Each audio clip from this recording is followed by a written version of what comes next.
जय Hind friends, welcome back my YouTube channel neuron GS. दोस्तों, आज के वीडियो में आपका स्वागत है। तो आज के वीडियो में हम देखेंगे हमारे परिवेश माने हमारे आसपास के पदार्थ, यानी हम पदार्थ के बारे में हम इस वीडियो में जितना हो सके पूरा डिटेल से जानेंगे। तो चलिए सबसे पहले हम देखते हैं कि पदार्थ किसे कहते हैं। तो पहले ये देख लीजिए, हमारा टॉपिक है जो हमारे आसपास के पदार्थ, यानी हम इस टॉपिक पे हम बात करने वाले हैं कि हमारे चारों तरफ जो पदार्थ फैले हुए, यानी हम प्रकृति में पेड़ है, ये भी एक पदार्थ है, ठोस है। हमारे आसपास हवा है, वो भी एक प्रकार का पदार्थ है, गैस है।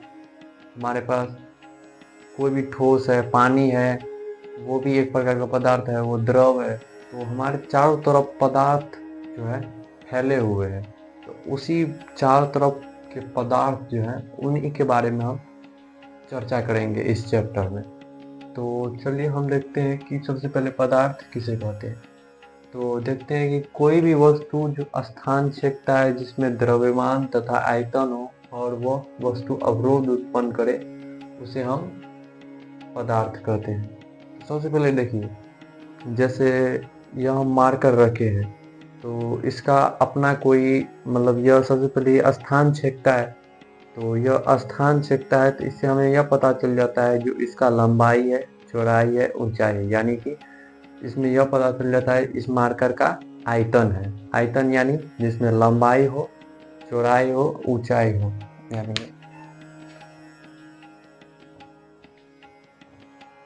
आयतन मतलब जिसमें लंबाई,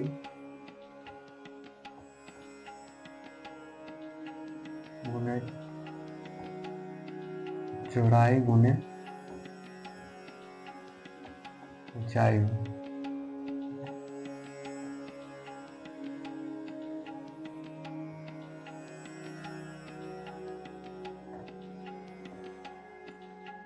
जिसमें आयतन यानी जिसमें लंबाई, चौड़ाई और ऊंचाई हो, तो उसे हम आयतन कहते हैं। यानी कि हम यह वस्तु रखे, तो यह वस्तु का मतलब यह स्थान छेका, तो स्थान छेका, इससे हमें यह पता चल जाता है इसका कोई लंबाई है, चौड़ाई है, इसका ऊंचाई है। तो यह हमें पता चल जाता है कि इस वस्तु में आयतन है, यानी इस वस्तु ने स्थान छेका तो पता चल जाता है इसका आयतन है। इसके बाद हम यह वस्तु अगर मार्कर को हम हाथ पे रखें, तो इसका थोड़ा हमें भार पता चलता है। इससे हमें पता चलता है जो पदार्थ में द्रव्यमान भी होता है, चाहे कोई भी पदार्थ ले ले, बड़ा पदार्थ ले लिए, छोटा पदार्थ ले ले, उसमें द्रव्यमान भी होता है। और कोई भी पदार्थ को हम एक जगह से दूसरी जगह से ले जाते हैं, तो हमें उठाने में थोड़ा बल लगाना पड़ता है, थोड़ा एक जगह से दूसरी जगह ले जाने में। तो क्या करता है वो पदार्थ, हमें मतलब अवरोध उत्पन्न करता है, यानी दबाव डालता है हम पे।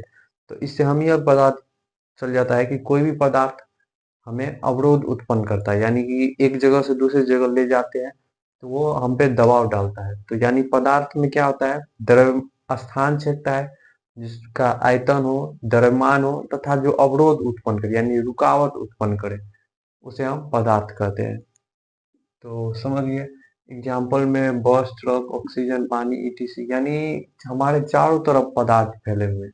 ये हम कुछ एग्जाम्पल लिए हैं, लाखों एग्जाम्पल हो सकते हैं पदार्थ के। तो ये हम कुछ एग्जाम्पल लिए आपको समझाने के लिए, परंतु पदार्थ के लाखों एग्जाम्पल हो सकते हैं हमारे आसपास के पदार्थ, यानी चारों तरफ हमारे मतलब नजर के चारों तरफ पदार्थ फैले हुए हैं। तो आप जानते हैं कि पदार्थ कितने प्रकार के होते हैं। तो पदार्थ जो मुख्यतः होते हैं तीन प्रकार के होते हैं, परंतु हाल ही में वैज्ञानिकों ने दो और पदार्थ मतलब देखे, खोजे नहीं, देखे, जिसमें एक है प्लाज्मा और एक है बीसी। तो इन दोनों को वैज्ञानिकों ने मतलब प्रयोगशाला में देखा, और इनको भी। तो यह पदार्थ जो है, इन तीनों पदार्थ से मतलब यह दोनों पदार्थ अलग है। तो ये चौथा है और ये पांचवा है, पदार्थ की चौथी अवस्था, ये पदार्थ की पांचवी अवस्था। सबसे पहले हम समझ लेते हैं ठोस किसे कहते हैं। तो ठोस वह पदार्थ होता है जिसमें जिसका आकार तथा आयतन निश्चित हो। तो हम देख लेते हैं सभी पदार्थ के मतलब ठोस, द्रव, गैस, इन सब परिभाषाओं के बारे में चर्चा कर लेते हैं। सबसे पहले आपको पता चल गया कि ठोस, द्रव, गैस, प्लाज्मा और डीसी ये पदार्थ का प्रकार है। यानी पदार्थ कितने प्रकार के होते हैं? तो पदार्थ 5 प्रकार के होते हैं। कौन कौन? ठोस, द्रव, गैस, प्लाज्मा और डीसी। यानी बीसी का मतलब हुआ बोस आइंस्टाइन कंडेंसेट। बीसी का मतलब हुआ बोस आइंस्टाइन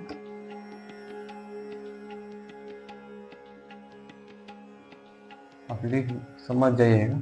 तो बीसी का मतलब होता है बोस आइंस्टाइन कंडेंसेट। तो चलिए हम सभी पदार्थ के बारे में, उनके प्रकारों के बारे में डिटेल से जानते हैं। चलिए दोस्तों, अब हम मतलब पदार्थ के तीनों अवस्था के बारे में, उनके मतलब जो प्रकार है 5 प्रकार है, तो उनमें से हम 3 प्रकार के बारे में, ठोस, द्रव, गैस, इन पे हम थोड़ा इनकी परिभाषा और इनके स्ट्रक्चर के बारे में थोड़ा जान लेते हैं। तो सबसे पहले हम सॉलिड यानी ठोस वह पदार्थ जिसका आकार तथा आयतन निश्चित होता है उसे हम क्या कहते हैं? ठोस यानी सॉलिड कहते हैं। जैसे में बस, ट्रक, साइकिल, टेबल, डीसी, यानी बहुत सारे ठोस के एग्जाम्पल हो सकते हैं। तो हमने क्या लिखा? जो वह पदार्थ जिसका आकार तथा आयतन दोनों निश्चित हो। यानी कि अगर हम एक ट्रक को ले और इसे हम चाहे हम कोई खाई में गिरा दे, फिर भी उसका मतलब खाई में गिरा दे तो थोड़ा टूट जाएगा, परंतु उसका आकार जो है वही रहेगा। अगर हम उसे कहीं पानी में डाल दें, फिर भी उसका आकार वही रहेगा। यानी इसका आकार और लंबाई, चौड़ाई, ऊंचाई यानी आयतन कहीं भी हम इसे लेके चले जाए तो यह नहीं बदलेगा। जैसे साइकिल है, मोटरसाइकिल है, टेबल है, इसे हम कहीं भी किसी भी जगह लेके चले जाए, चाहे ऊपर ले जाए या एरोप्लेन पे कहीं भी लेके चले जाए, इसका जो आकार है और इसका जो आयतन है यानी लंबाई, चौड़ाई, ऊंचाई, यह नहीं बदलेगा। यानी यह निश्चित है। ठोस का जो आकार और आयतन होता है यह कभी नहीं बदल सकता है। परंतु उसी जगह पर लिक्विड को ले ले यानी द्रव को ले ले, तो उसका जो होता है आकार अनिश्चित होता है, परंतु आयतन जो होता है उसका निश्चित होता है। जैसे कि सबसे अच्छा एग्जाम्पल द्रव का जो है वो आप पानी ले सकते हैं। जैसे आप पानी को किसी टब में डालिए, जैसे 1 लीटर पानी को किसी टब में डालिए, उसी जगह पे अगर हम कोई गिलास में डाल दे तो उसका आकार जो है बदल जाएगा। जैसे कि एग्जाम्पल के लिए हम, जैसे यह मान लीजिए यह गिलास है, अगर इसमें हम पानी डाल दें यह इस रूप का ले लेगा। जैसे कि अगर हम इस रूप में अगर पानी डालें यह इस रूप का ले लेगा।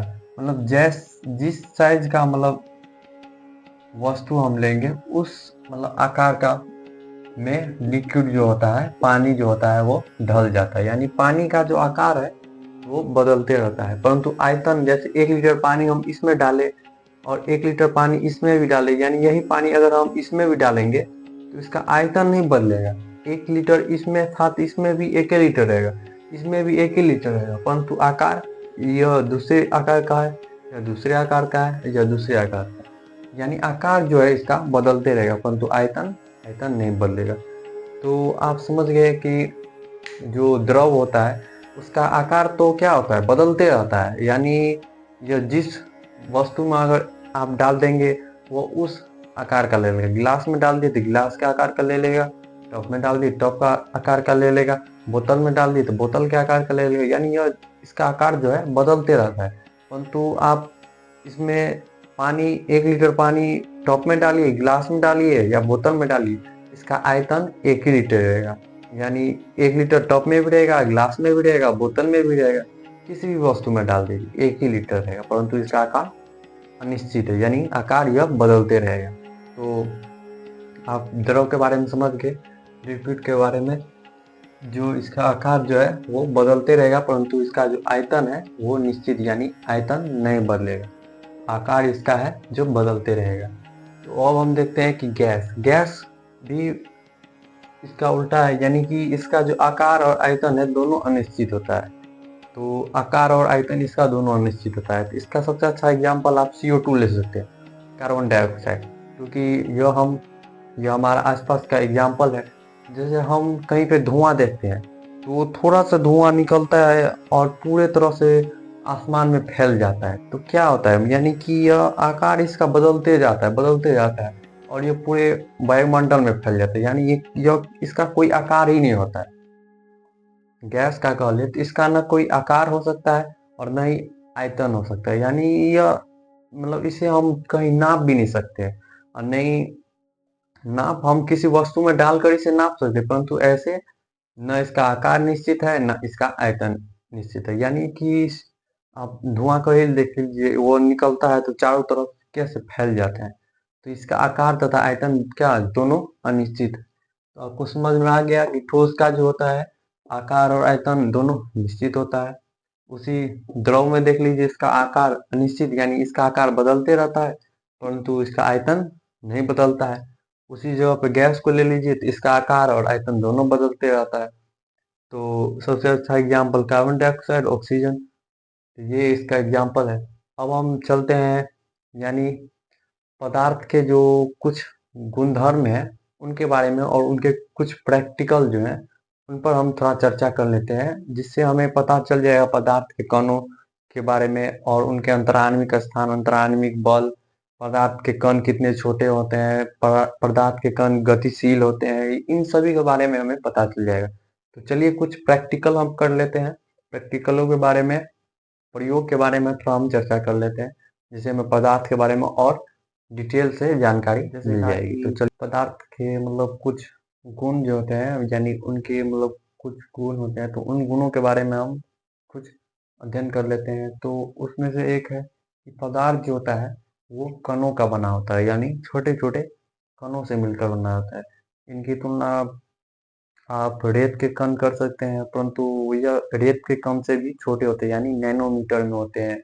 धूल कण से भी जो आप धूप आते रहते हैं, यानी शाम को जो आप देखते होंगे धूप जो आते रहता है, तो उस धूप में जो छोटे छोटे कण दिखते रहते हैं, मतलब समझ लीजिए तुलना करके आप उस कण को मान सकते हैं, परंतु वो भी उससे भी छोटे छोटे कण होते हैं पदार्थ के। तो पदार्थ के कण जो होते हैं बहुत छोटे होते हैं। तो उन कणों के बारे में हम समझेंगे कि कैसे यह कण जो होते हैं छोटे होते हैं। तो उसके लिए हम एक प्रैक्टिकल करते हैं, तो उन प्रैक्टिकल को समझते हैं। तो सबसे पहले जानते हैं पदार्थ कणों का बना होता है। इस यह कणों का बना होता है कि नहीं, तो इसके लिए हम क्या करते हैं, एक क्या किए एक यानी कि एक ट्यूब लिए, इस ट्यूब में 100 ml यानी 100 ml हम क्या किए लिक्विड डाल दिए यानी पानी डाल दिए, और पानी में हम क्या किए 10 ग्राम चीनी डाल दिए और क्या किए उसे चम्मच की सहायता से थोड़ा देर हम उसे घुलाए। और घुलाने के बाद थोड़ी देर के बाद हम क्या देखते हैं, यानी कि हम पानी लिए और पानी के मात्रा को हम क्या किए मार्कर से चिन्ह लगा दिए, जिससे हमें यह पता चल जाता है कि पानी कितना मात्रा में है। पानी का मात्रा पता चल जाता है। इसके बाद हम क्या करते हैं, तो इसमें क्या डालते हैं, चीनी डाल देते हैं 10 ग्राम।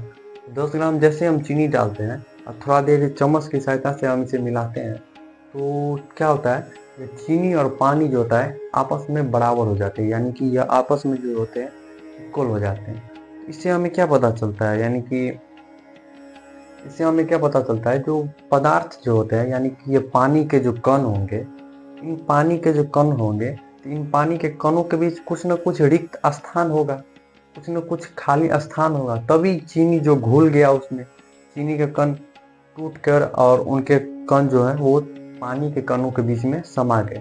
यानी कि आप कुछ देर के बाद पानी और चीनी को मिलाने के बाद आप ग्लास में देखिएगा, आप खुद से घर पे प्रैक्टिकल कीजिएगा, गिलास में हमें पानी डाल दीजिएगा, उसे मार्कर से चिन्हित कर दीजिएगा और उसमें थोड़ा सा चीनी डालकर देखिएगा, थोड़ा देर मिलाने के बाद अब देखिएगा कि पानी और चीनी पूरा इक्वल हो गया है। आपको ना कहीं पे चीनी नजर आएगा और नहीं कहीं पर पानी नजर आएगा। तो इससे क्या पता चलता है, जो चीनी के कण है वो पानी के कण में क्या हो गए समा गए। तो क्या समा गए मतलब पानी जो होगा, पानी के जो कण होंगे उनके कणों के बीच में कुछ न कुछ रिक्त स्थान होंगे। अगर वो रिक्त स्थान नहीं होगा तो कैसे चीनी का जो कण है वो उसमें समा पाएगा।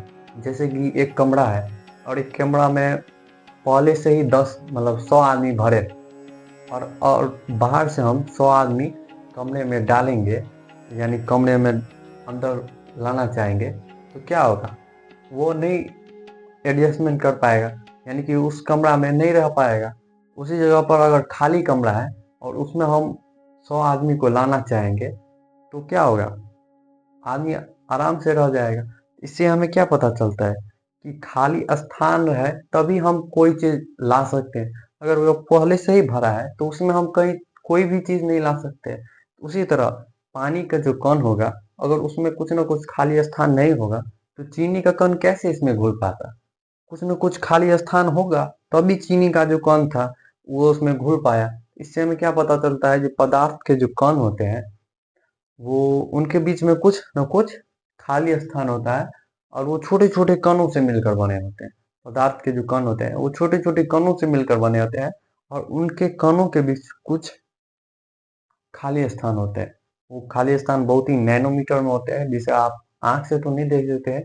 उसके लिए आपको चाहिए इलेक्ट्रॉनिक माइक्रोस्कोप। तो उससे आप देख सकते हैं कि इनके बीच में क्या खाली स्थान है। तो आंख से तो हम सब जितना संभव हो सकते हैं मतलब सेंटीमीटर तक देख सकते हैं, परंतु उससे नीचे माइनस में हम सब नहीं देख सकते। तो इससे हमें क्या पता चलता है कि पदार्थ के कणों के बीच में कुछ न कुछ खाली स्थान होता है। तो उसे हम खाली स्थान को कहते हैं अंतराण्विक स्थान। उस खाली स्थान को हम क्या कहते हैं, अंतराण्विक स्थान।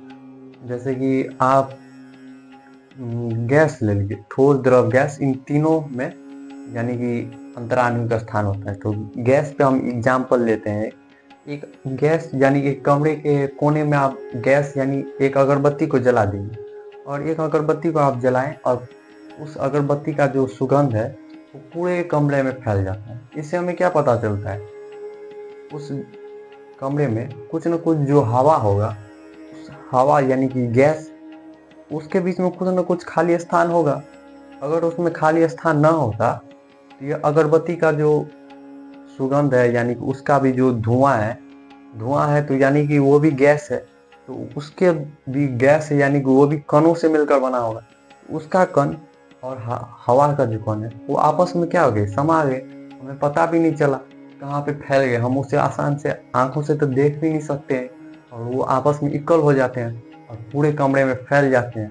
तो कुछ न कुछ हवा में खाली स्थान था, तभी न वो अगरबत्ती का जो धुआं था वो उसमें समा गया। अगर खाली स्थान न होता तो उसमें कैसे समा नहीं पाता। तो कुछ न कुछ खाली स्थान था तभी वो क्या हुआ, उस खाली स्थान को जाकर यह भर पाया। तो ठोस में जो होता है खाली स्थान यानी कि अंतराण्विक स्थान बहुत ही कम होता है। यानी कि आप एक ठोस को आपस में मिलाना चाहे, यानी कि आप चीनी ले लीजिए या नमक ले लीजिए, आपस में मिलाना चाहे और इक्वल करना चाहे तो बहुत ही मुश्किल है कि वो मिल पाएगा, नहीं मिल पाएगा, मुश्किल ही, बहुत मुश्किल है। तो उसी जगह पे हम पानी को पानी में मिलाना चाहे तो क्या है, वो आराम से मिल जाएगा। तो इससे हमें क्या पता चलता है, जो पानी के जो छोटे छोटे कण है वो दूसरा पानी का कण आपस में मिल गए। इससे क्या होता है, मतलब उसके कण के बीच में कुछ न कुछ खाली स्थान है। तो उसी प्रकार से गैस में जो है अंतराण्विक स्थान बहुत अधिक ज्यादा है, ठोस में बहुत ही कम है, द्रव में थोड़ा, ठोस की तुलना में थोड़ा अधिक है। तो आपको अंतराण्विक स्थान और पदार्थ के कण जो होते हैं वो पदार्थ कणों से मिलकर बना होता है, इनके बारे में आपको पता चला होगा। तो हमने एक छोटा सा एग्जाम्पल लिया ट्यूब का और अंतराण्विक स्थान के बारे में समझा।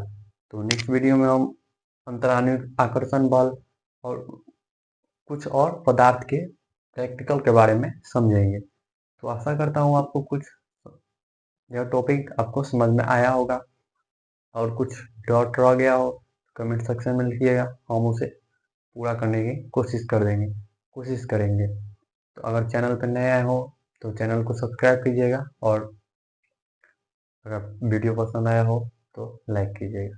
जय हिंद।